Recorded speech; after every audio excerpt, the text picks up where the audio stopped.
SM Store, amanah dalam muamalah. Wa rasuluh da'iyan ila ridwanih. Allahumma salli alaihi wa ala alihi wa sahbihi wa ikhwani. Ma'asyiral muslimin wal muslimat rahimani wa rahimakumullah. Alhamdulillah, pada kesempatan yang mulia ini kita diberikan kemudahan oleh Allah untuk melanjutkan pembacaan kitab Tafsir Jalalain, yang pada pertemuan yang lalu kita telah memasuki surat Asy-Syams. Kita masih menyelesaikan separuh dari surat ini. Mudah-mudahan Allah Subhanahu wa taala menjadikan duduknya kita di majelis ilmu ini, Allah jadikan sebagai satu sarana kita untuk bisa meraih ilmu yang bermanfaat, kemudian dimudahkan untuk kita meraih segala pahala yang dijanjikan oleh Allah dan Rasul-Nya berkenaan dengan keutamaan menuntut ilmu agama, yang mana salah satunya adalah Nabi SAW bersabda, "Man salaka tariqan yaltamisu fihi ilman, sahalallahu lahu bihi tariqan ilal jannah." Barang siapa yang menempuh satu perjalanan atau menempuh satu usaha untuk mencari ilmu agama Allah Subhanahu wa taala, maka kelak Allah akan mudahkan baginya jalan menuju surganya. Amin ya rabbal alamin. Nah, pada pertemuan yang lalu kita telah membaca surah Asy-Syams ini mulai ayat pertama sampai pada ayat yang ke-10. Allah Subhanahu wa taala bersumpah dengan beberapa makhluknya, yang mana makhluk yang Allah taala jadikan sebagai objek sumpah itu makhluk yang saling berpasangan, seperti matahari, bulan, siang, malam, gitu ya. Kemudian langit, bumi, dan juga jiwa manusia, yang mana jiwa manusia itu diciptakan oleh Allah, ada yang laki-laki dan perempuan, sehingga semuanya berpasangan. Setelah itu Allah Subhanahu wa taala menjelaskan tentang penciptaan manusia yang diberikan ilham oleh Allah Subhanahu wa taala, bahwa manusia itu bisa berpotensi melakukan kebaikan atau keburukan. Dan kemudian Allah menjelaskan siapa saja yang melakukan kebaikan maka dia mensucikan jiwanya, dan orang yang seperti ini adalah orang yang beruntung.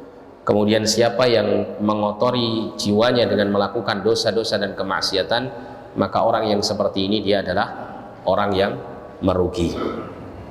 Nah, setelah Allah Subhanahu wa taala mengabarkan itu semuanya, maka pada ayat yang ke-11 sampai 15 Allah Subhanahu wa taala menceritakan tentang satu kaum di masa dahulu, yaitu kaumnya Nabi Saleh.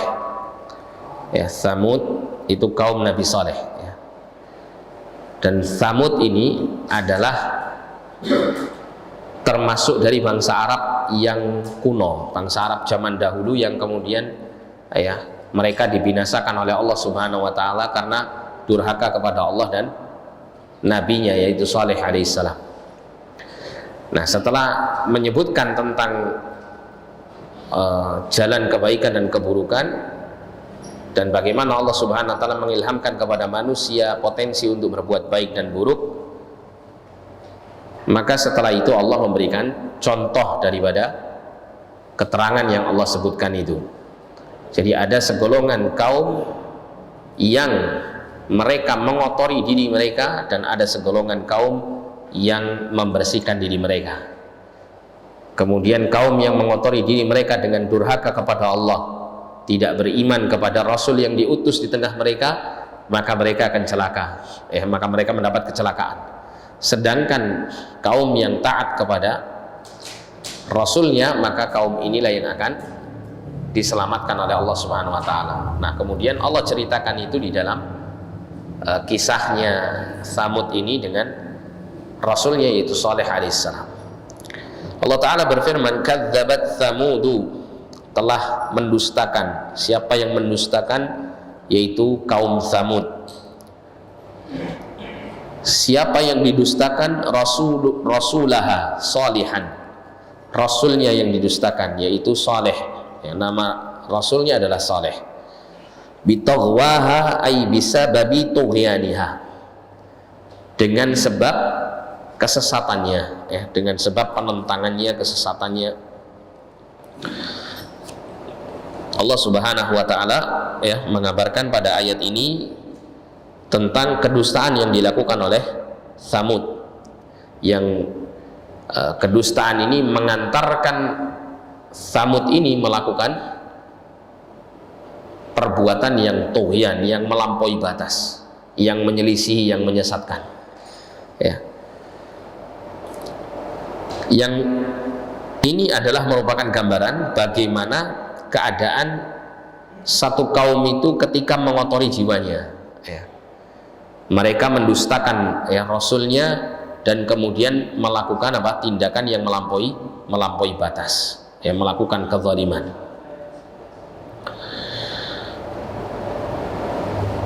Dan kisah kaum Tsamud dan juga kaum yang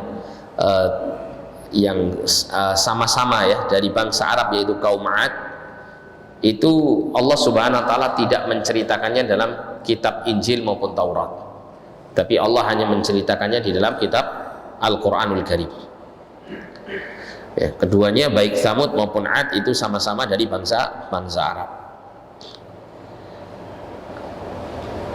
Allah menceritakan ya tentang kisah Tsamud ini juga di dalam Quran surah Hud ayat 61. Allah mengatakan, wa ila tsamuda akhahum salihah, dan kepada kaum Tsamud kami mengutus saudara mereka yaitu Saleh.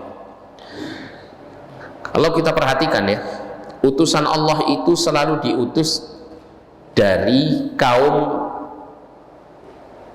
Rasul tersebut, ya, dari kaum Rasul tersebut. Semisal ya, Tsamud itu Rasulnya yang Allah Ta'ala utus untuk menyampaikan wahyu Allah kepada mereka itu adalah dari kalangan orang-orang Tsamud sendiri. Nah, salah satu hikmah mengapa diutusnya seorang Rasul itu dari kaum yang sama atau bangsa yang sama, itu agar supaya mereka benar-benar memahami apa yang disampaikan oleh Rasul tersebut dengan bahasa mereka. Ya, seperti Rasulullah SAW ketika Allah Subhanahu wa taala menghendaki beliau menjadi utusan Allah, meskipun beliau itu menjadi utusan Allah untuk seluruh umat manusia, Allah memilih Rasulullah SAW itu diutus di tengah-tengah bangsa Arab, sehingga Al-Quran ini diturunkan oleh Allah dengan berbahasa Arab, ya, untuk dipahami oleh masyarakat yang pertama kali bersentuhan dengan Rasulullah SAW, yaitu bangsa Arab ini, ya.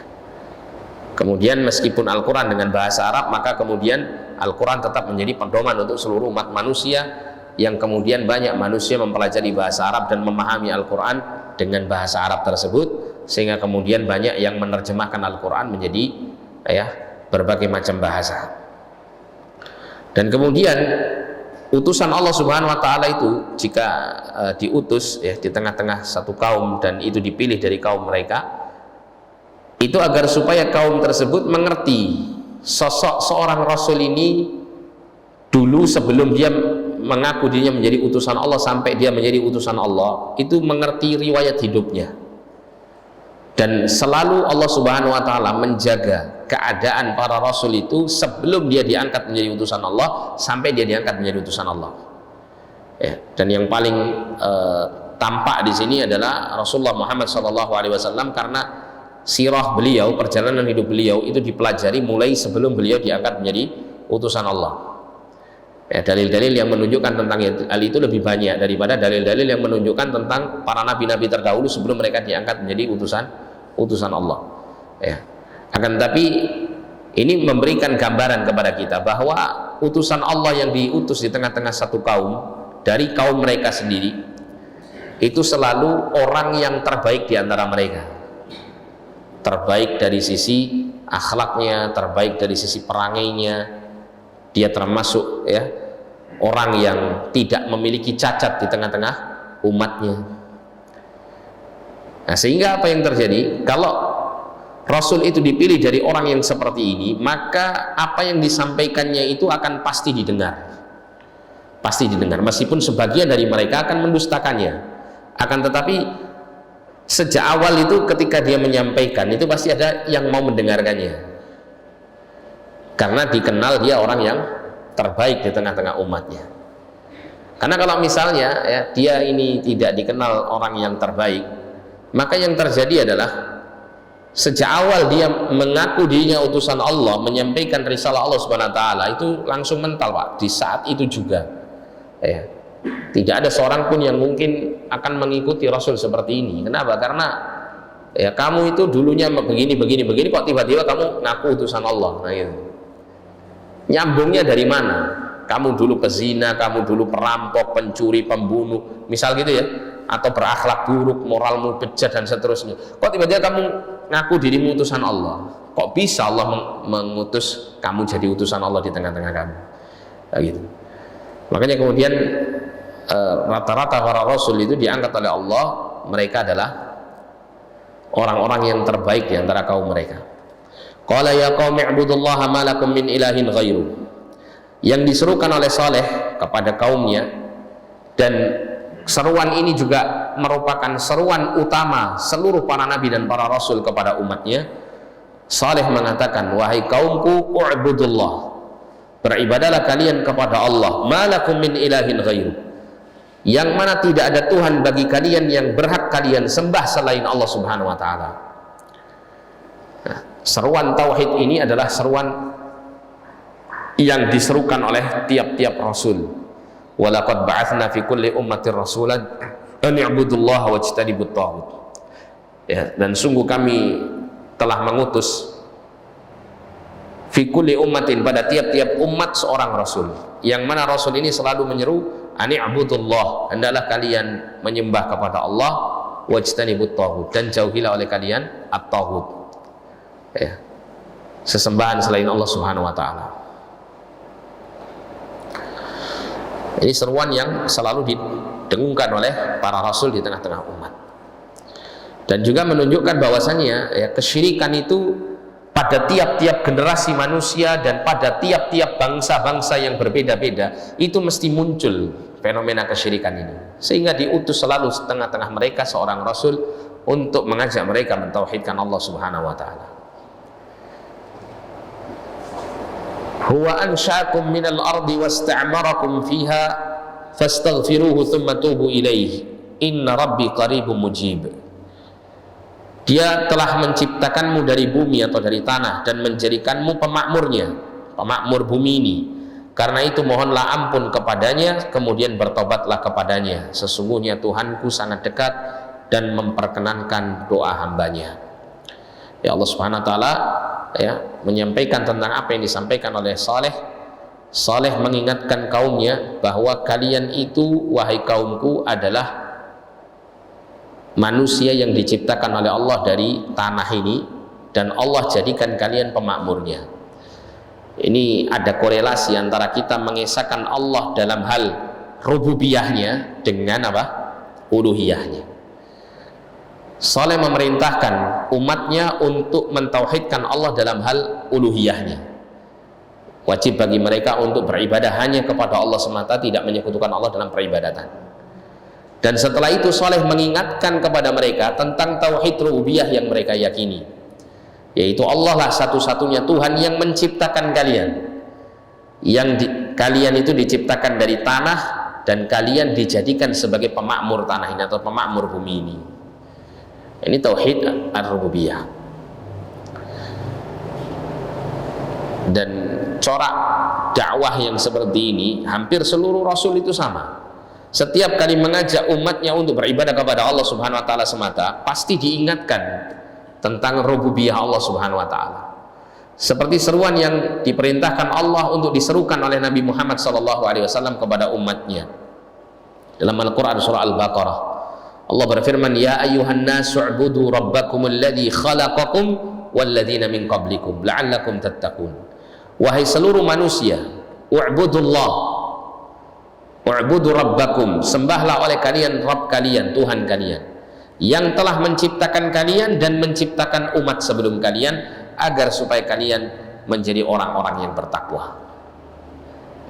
Bahkan Nabi juga mengatakan ya, ketika Nabi menjelaskan tentang dosa yang paling besar, Nabi mengatakan, anta ja'ala lillahi niddan wa huwa khalaqaka. Engkau telah menjadikan Allah itu tandingan-tandingan untuknya, sedangkan Allah yang telah menciptakanmu. Jadi selalu berkaitan. Oleh karena itu, orang-orang musyrikin jahiliyah dulu itu aneh. Mereka yakin kalau yang menciptakan langit bumi dan menciptakan mereka serta menciptakan segala apa yang ada di atas seluruh alam ini, itu hanyalah Allah satu-satunya. Mereka yakin yang bisa mendatangkan manfaat dan mudarat atau yang menghilangkannya itu semuanya hanyalah Allah SWT. Sampai Allah menegaskan kepada Nabi, wala in sa'altahu man khalaqas samawati wal arda la yaquluna Allah. Kalau kau wahai Muhammad bertanya kepada mereka siapa yang menciptakan langit dan bumi, niscaya mereka benar-benar mengatakan Allah yang menciptakannya. Kalian yakin dengan apa? Keesaan Allah di dalam rububiyahnya.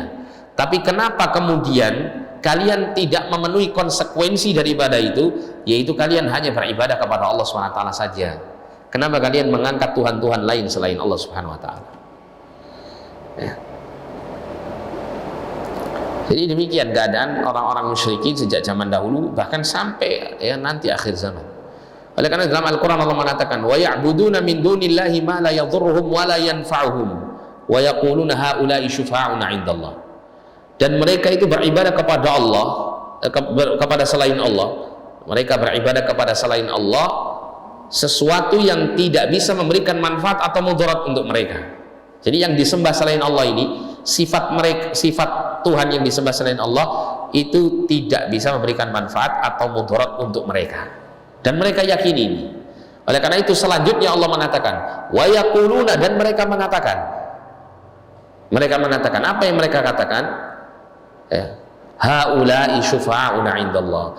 Tuhan-Tuhan yang kami sembah selain Allah ini bisa memberikan syafaat kepada kami di sisi Allah Subhanahu wa Ta'ala. Itu alasan mereka menyembah Tuhan-Tuhan selain Allah. Ya. Jadi kalau mereka ditanya, kenapa kamu kok nyembah ini, nyembah itu gitu ya? Kenapa kamu mintanya kepada ini, kepada itu? Mereka mengatakan, ya itu semuanya sebagai pemberi syafaat kami kepada Allah Subhanahu wa Ta'ala. Kami yakin mereka nggak bisa memberikan apa yang kami minta. Ya. Tapi mereka bisa mengantarkan permintaan kami kepada Allah Subhanahu wa Ta'ala. Yang seperti ini hakikat kesyirikannya orang-orang musyrikin jahiliyah dan hakikat kesyirikan umat-umat sebelumnya. Semuanya sama, bentuk kesyirikannya itu sama. Makanya kemudian seruan tauhidnya pun juga sama. Sejak zaman Rasul pertama sampai terakhir itu seruan tauhidnya sama. Meninggalkan seluruh bentuk peribadatan, memurnikan peribadatan makhluk itu hanya semata-mata kepada Allah. Jangan diembel-embeli dengan unsur-unsur yang lain yang disembah selain Allah Subhanahu wa Ta'ala.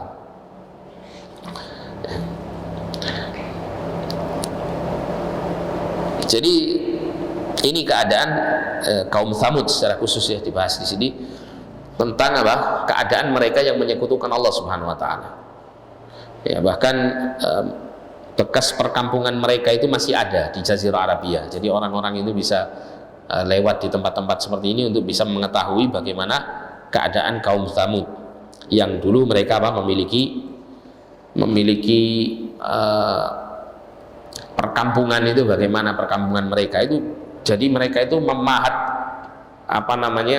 gunung-gunung, bukit-bukit batu itu mereka pahat. Ya, bahkan terdapat di sana itu sisa-sisa peninggalan pahatan-pahatan kepala manusia yang mereka buat, kemudian patung-patung yang mereka mungkin dulu sembah itu ada. Sisa-sisanya itu ada. Rumah-rumah mereka yang terbuat dari gunung yang dipahat ya, gunung-gunung itu dilubangi terus dipahat gitu. Jadi fasadnya itu dari ukiran-ukiran gunung itu, ukiran-ukiran bukit tersebut. Kemudian di situ dilubangi untuk buat ruangan di dalam bukit tersebut atau di dalam gunung tersebut atau batu yang besar.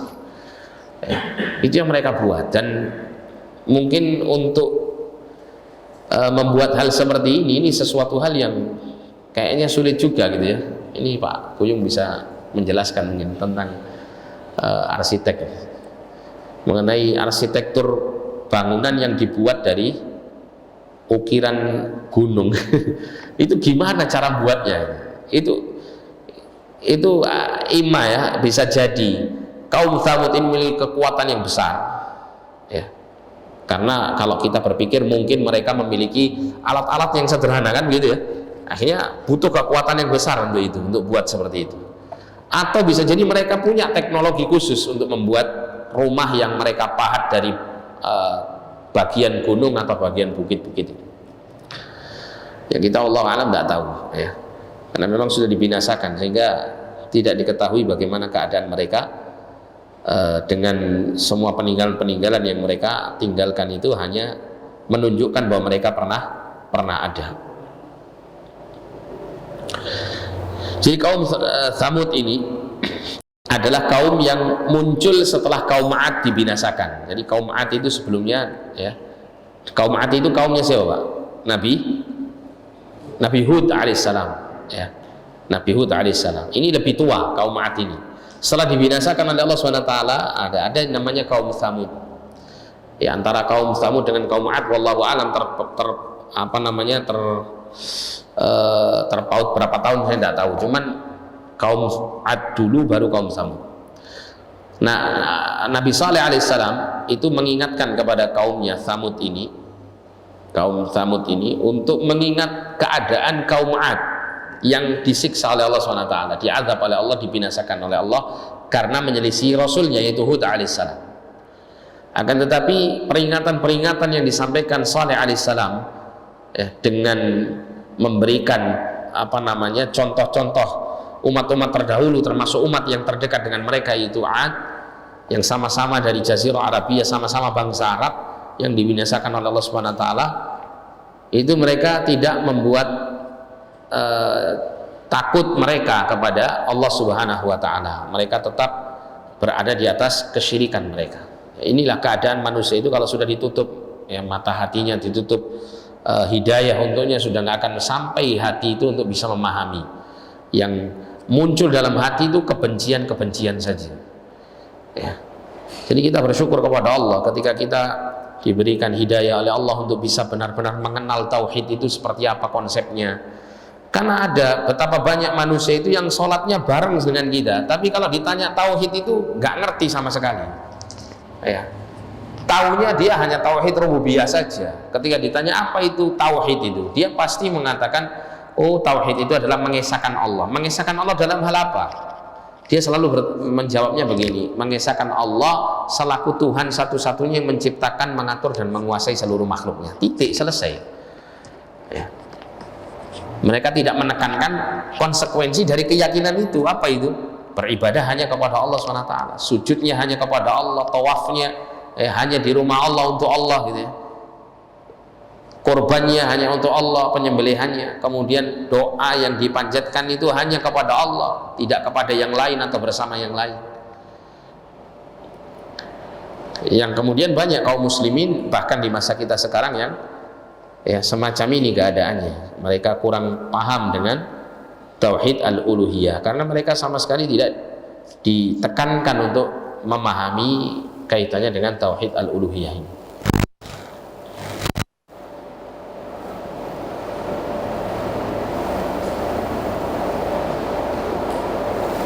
Nah, ini diceritakan juga bagaimana keadaan kaum Tsamud selaku kaum yang menggantikan kaum 'Ad.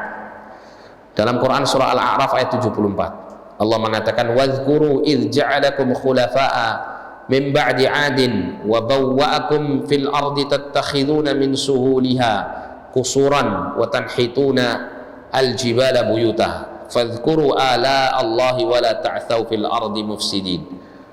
Allah mengatakan, dan ingatlah ketika dia menjadikan kamu khalifah-khalifah setelah kaum 'Ad, pengganti-pengganti untuk kaum 'Ad, dan menempatkan kamu di bumi ini, di tempat yang datar kamu mendirikan istana-istana, dan di bukit-bukit kamu pahat menjadi rumah-rumah.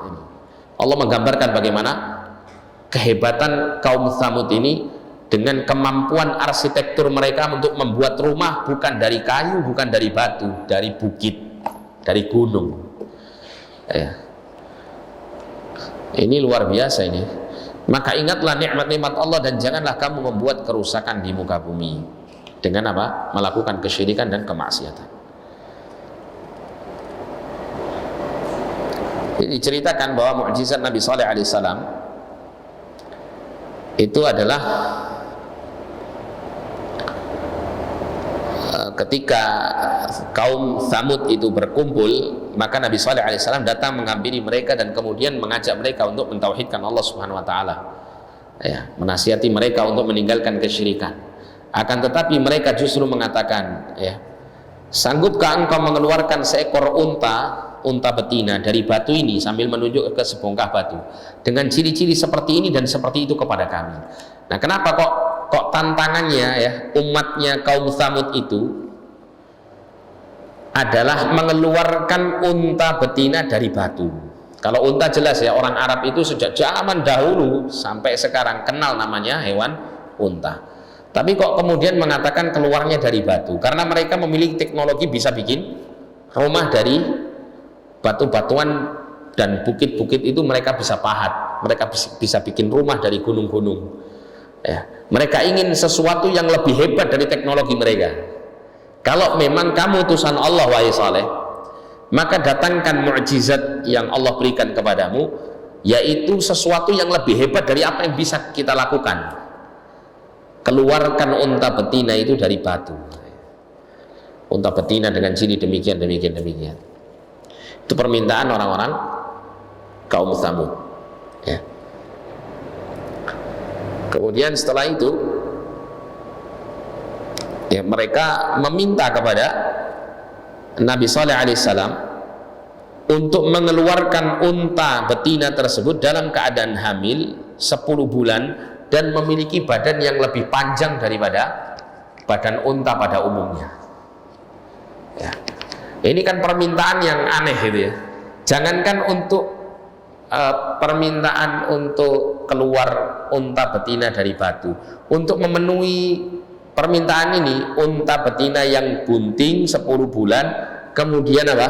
Memiliki badan yang agak atau lebih panjang dari yang lainnya. Ya. Ini untuk nyari unta seperti itu sulitnya bukan main.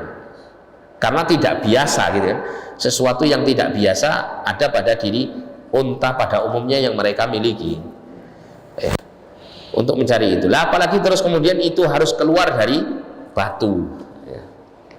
Keluarnya harus dari batu, sangat sulit sekali. Namun kemudian, ya, Nabi Shalih alaihissalam berdoa memohon kepada Allah, ya, agar supaya Allah memenuhi permintaan mereka ini, agar menjadi hujjah atas mereka gitu. Kalau dengan itu mereka bisa kembali mentauhidkan Allah, maka itulah yang diharapkan. Tapi kalau ternyata dengan turunnya hujjah tersebut, mukjizat yang Allah Ta'ala berikan ini, kemudian mereka tidak mentauhidkan Allah, berarti ini sudah benar-benar celaka ini kaum ini. Karena sudah melihat apa yang mereka inginkan dari kebesaran Allah SWT yang tidak mampu siapapun untuk melakukannya kecuali Allah. Ya, sampai kehebatan mereka dalam membuat rumah-rumah dengan memahat bukit-bukit itu nggak mungkin mampu untuk mengeluarkan apa? Unta tiba-tiba keluar dari batu. Maka Nabi Shalih alaihissalam mengatakan, beritahukan kepadaku jika aku sanggup memenuhi permintaan dan keinginan kalian, apakah kalian akan beriman dengan apa yang aku bawa dan membenarkan apa-apa yang dengannya aku diutus? Maka mereka mengatakan iya. Mereka mengatakan iya. Kenapa mereka mengatakan iya? Karena menurut mereka Saleh nggak mungkin bisa melakukan hal ini. Artinya kalau Nabi Shalih benar-benar bisa membuktikan itu, berarti dia benar-benar terbukti seorang utusan Allah, kan gitu ya. Maka Nabi Shalih pun mengambil sumpah dan janji mereka. Lalu ia segera pergi ke suatu tempat untuk sholat. Beliau berdoa kepada Allah akan mengabulkan permintaan mereka. Maka Allah pun memerintahkan batu besar tersebut untuk terbelah. Lalu keluarlah seekor unta betina yang besar dan bunting sesuai permintaan kaum Tsamud, dengan ciri-ciri yang diinginkan oleh kaum Tsamud tersebut. Ya. Jadi peristiwa itu membuat kemudian kaum Tsamud menyaksikan keagungan Allah Subhanahu wa taala.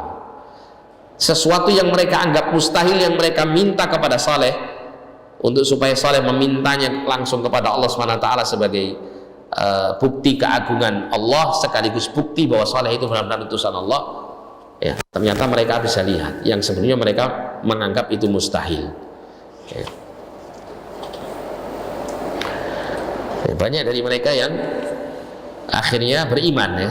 Makanya segolongan mereka beriman, segolongan mereka tetap di atas kekufurannya. Dan segolongan yang tetap di atas kekufurannya ini sudah Allah tutup betul pintu hidayah untuk mereka. Kenapa? Karena melihat sesuatu yang demikian hebatnya itu tidak bisa membuat mereka beriman. Sama dengan di masa Rasulullah SAW dulu. Rasulullah SAW itu pernah memohon kepada Allah atau ditunjukkan sebuah mukjizat di masa Rasulullah SAW, yaitu terbelahnya bulan. Bulan itu yang utuh itu bisa terbelah. Iqtarabatis sa'atu wan syaqqal qamar. Telah dekatnya hari kiamat dan telah terbelahnya bulan. Bulan pernah terbelah di masa Rasulullah. Nah, ketika terbelah bulan ini, orang-orang beriman itu semakin kuat keimanan mereka, bahwa benar-benar Rasulullah SAW itu benar-benar utusan Allah. Lah orang-orang yang kafir malah semakin menguatkan asumsi mereka bahwa Muhammad itu adalah penyihir yang kuat sihirnya, gitu. Ya. Mereka mengatakan apa? Sihrun mustamir. Ini sihir yang memiliki pengaruh terus-menerus. Itu yang dikatakan oleh orang musyrikin. Mereka beranggapan ini sihir seperti halnya penyihir-penyihir yang mereka miliki, ya. Bisa melakukan tipuan-tipuan atau sihir-sihir yang membuat mata mereka itu terpengaruh dengannya. Dikira begitu. Dan subhanallah, ya, saya pernah membaca sebuah artikel dalam salah satu majalah Islam itu bahwa NASA itu Badan Antariksa Amerika Serikat itu memotret melalui satelit yang mereka terbangkan ke langit itu, memotret bagaimana dataran bulan. Ternyata di bulan itu ada garis yang seperti membelah bagian tengahnya. Seakan-akan, ya, kata para ahli NASA ini, seakan-akan bulan ini pernah terbelah kemudian disatukan lagi. Kayak misal kita punya bola, Pak. Bola itu kalau sebelum dipotong itu kan mulus, ya, nggak ada bekas apa-apa. Tapi kalau sudah kita potong jadi dua, terus kita gabungkan lagi, misal bisa kita tempelin lagi, itu kan mesti ada bekas garis yang pernah membelahnya, kan gitu. Bekas garis pembelahan dua bagian ini, ya. Nah, itu seperti bulan itu yang difoto sama NASA ini, masya Allah, ya. Semakin menguatkan ayat Al-Quran ini, ya, terutama untuk hujah orang-orang kafir. Kalau kita orang-orang beriman, insya Allah dengan ayat-ayat Al-Quran yang Allah sudah kabarkan ini sudah kita percayai, gitu, ya.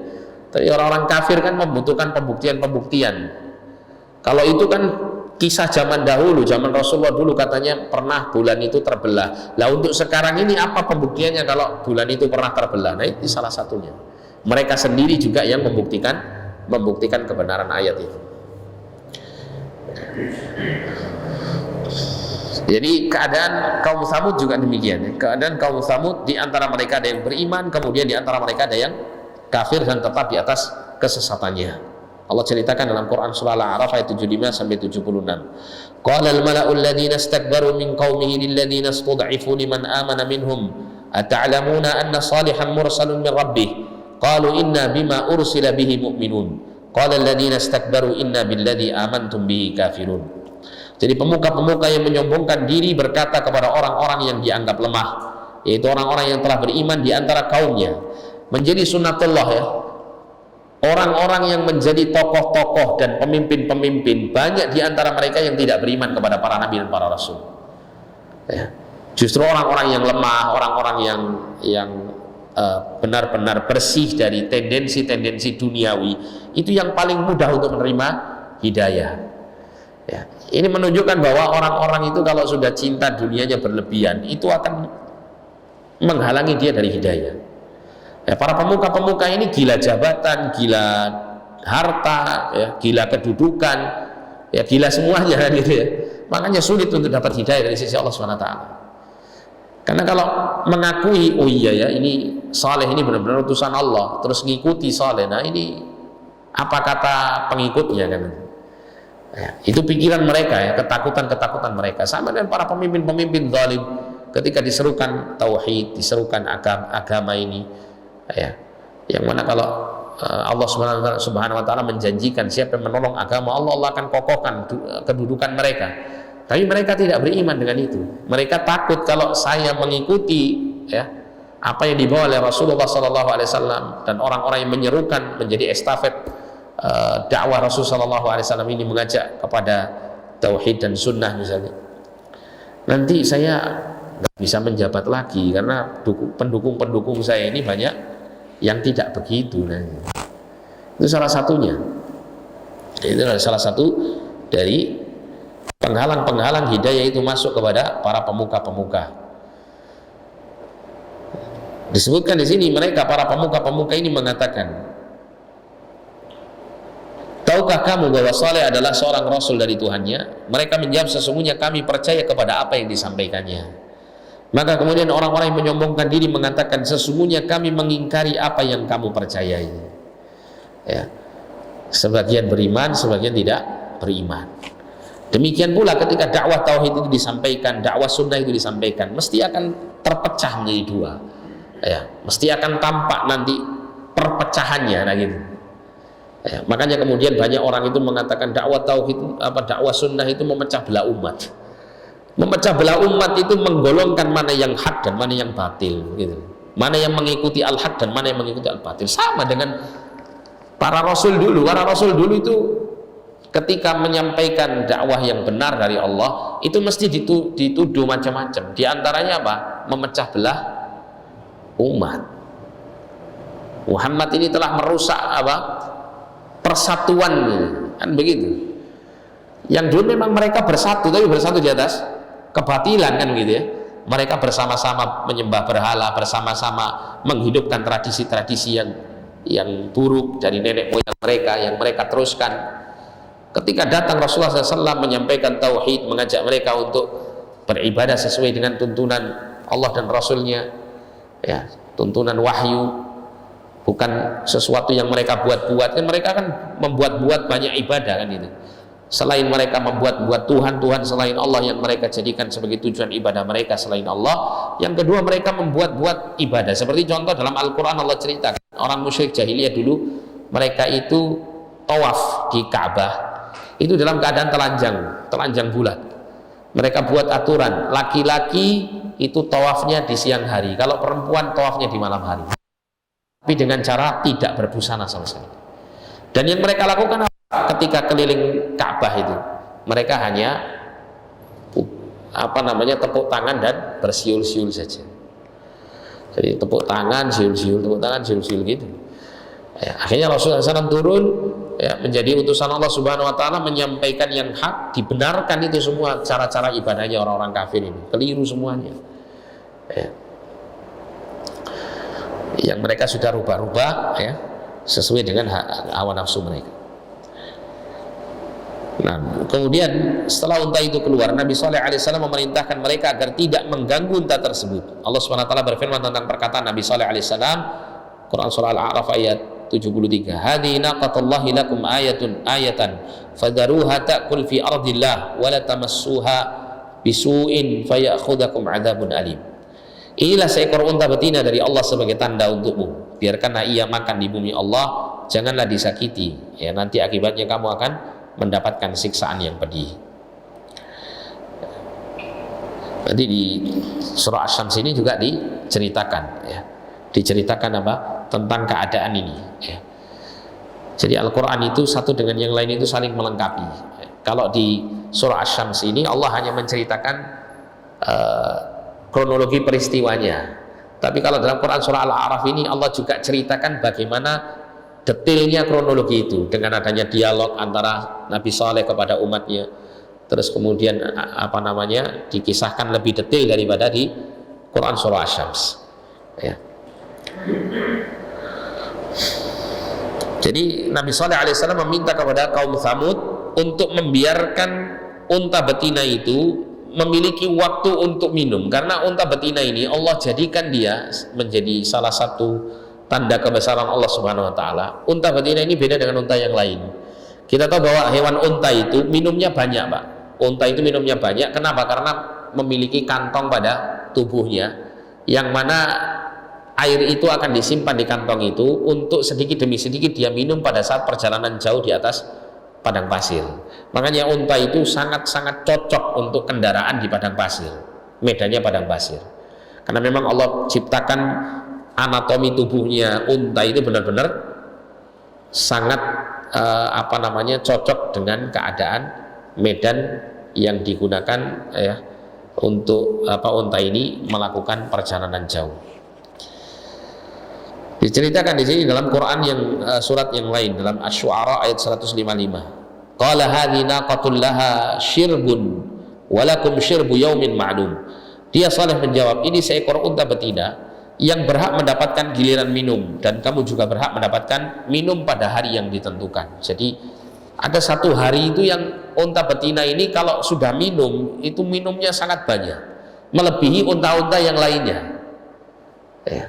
Sehingga satu hari penuh ini biarkan unta ini untuk minum air. Hari yang berikutnya maka untuk hari kalian mengambil air. Itu ketentuan Nabi Shalih alaihissalam yang diminta kepada kaum Tsamud. Kemudian kaum Tsamud mendapat banyak manfaat dari unta tersebut. Mereka dapat meminum susu yang sangat lezat dari unta itu. Jika tiba hari jatah minum sang unta, mereka tidak boleh sama sekali mengambil air dari sumur itu. Sang unta pun minum dari sumur di pagi hari, sementara kaum Tsamud memerah susu yang banyak dari unta tersebut pada sore harinya. Mereka baru boleh mengambil air dari sumur tersebut pada keesokan harinya saat tiba giliran mereka. Semua ini dilakukan agar mereka mau meninggalkan kesyirikannya, namun mereka kemudian merasa jengkel dan mulai membantah Nabi Shalih alaihissalam. Allah Ta'ala berfirman dalam Quran surah Hud ayat 62, qalu ya Salihu qad kunta fina marjuwan qabla hadha atanhana an na'budu ma ya'budu aba'una wa innana la fi syakkim mimma tad'una ilaihi murib. Mereka kaum Tsamud berkata, wahai Saleh, sungguh engkau sebelum ini berada di tengah-tengah kami merupakan orang yang diharapkan. Nah ini orang yang diharapkan, maksudnya apa? Nabi Shalih ini track recordnya di tengah umat ini baik, orang unggulan gitu, nggak punya celah sama sekali, nggak ada celah di tengah-tengah umat. Dan inilah ciri tiap-tiap para nabi dan para rasul, itu selalu dipilih orang terbaik di antara mereka. Sehingga kalau mau mencela akhlaknya nggak bisa, termasuk juga nasabnya, dipilih dari nasab yang mulia. Sehingga mau mencela akhlak, mencela nasab nggak mungkin. Rasulullah SAW dulu itu sebelum diangkat menjadi utusan Allah, dikenal akhlaknya baik, nasabnya mulia. Makanya setelah beliau menjadi utusan Allah, tidak ada orang musyrik itu mencela Rasulullah itu dari sisi akhlak maupun dari sisi nasabnya, tidak ada. Tapi mereka membuat-buat, gitu membuat-buat celaan-celaan apa yang bisa diberikan kepada Rasulullah. Oh, kita celah dia itu majnun, gila. Tapi kok tanda-tanda Muhammad ini gila nggak ada. Bingung mereka. Ketika mereka berkumpul, orang-orang musyrik ini berkumpul, tokoh-tokohnya itu untuk membuat lakop-lakop julukan untuk Rasulullah, untuk menjatuhkan karakter Rasul, supaya kalau sudah jatuh di mata umat, maka tidak akan lagi umat mengambil ilmu dari Rasul atau mengambil hidayah dari Rasul Sallallahu Alaihi Wasallam. Ingin dijatuhkan karakternya, tapi nggak bisa.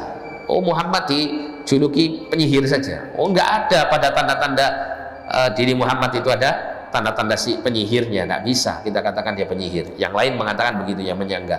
Kalau gitu kita kasih julukan dia penyair saja. Loh, Al-Quran yang dia bawa, yang dia sampaikan kepada kita itu sangat-sangat berbeda dengan syair. Semua orang mengakuinya, keindahannya jauh di atas syair. Susunannya pun sangat berbeda dengan syair. Oh, kita juluki pendusta, apalagi pendusta gitu ya. Kata tidak bisa, Muhammad tidak pernah berdusta. Bingung akhirnya mereka. Tapi pada akhirnya karena mereka sudah tidak lagi memiliki julukan yang tepat untuk Rasul Sallallahu Alaihi Wasallam, tapi mereka tetap berkeinginan untuk menghalangi dakwah Rasulullah, maka julukan-julukan itu pada akhirnya pun disematkan kepada Rasulullah Sallallahu Alaihi Wasallam. Jadi di sini ceritakan mereka kaum Tsamud berkata, wahai Saleh, sungguh engkau sebelum ini berada di tengah-tengah kami merupakan orang yang diharapkan. Mengapa engkau melarang kami menyembah apa yang disembah oleh nenek moyang kami? Sungguh kami benar-benar dalam keraguan dan kegelisahan terhadap agama yang engkau serukan kepada kami.